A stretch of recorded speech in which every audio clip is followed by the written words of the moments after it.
Matric परीक्षा में Mayurbhanj जिलार सर्वकालीन record A1 रे सर्वाधिक 140 जन रही बेले जिलार पास हार 97.52% रही।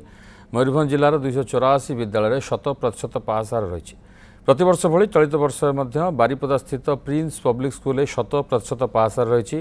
विद्यालय 77 जन परीक्षा देते बेले समस्ते प्रथम श्रेणी उत्तीर्ण होती। परीक्षा फल को नहीं छात्र छात्री आरंभ कर अभिभावक विद्यालय कर्तृपक्ष समस्ते बेस खुशी।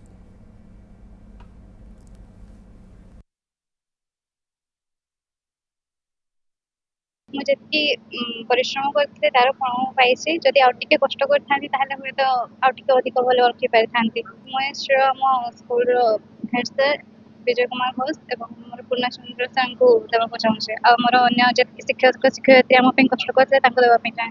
मो 524 नंबर रही 8 टू ग्रेड मो वर्ष अनुसार जी परिश्रम करी से अनुसार फल पाई जदि अधिका परिश्रम आगे कर तो अधिका फल मिल था। प्रिंस पब्लिक स्कूल रे मो झील पढ़ुले से 87% रखी आम आशा करी 90 उपरे रही किंतु से रखी भी धन्यवाद। ए वर्ष आमर 77 पिला परीक्षा देते आउ 3 जन पिला A1 ग्रेड रे पास करिसंती एवं 13 जन पिला A2 ग्रेड रे पास करिसंती आउ आमर 32 पिला रखिसंती B1 आउ सबु पिला फर्स्ट क्लास पास करिसंती 60% एबव समस्त नंबर रही।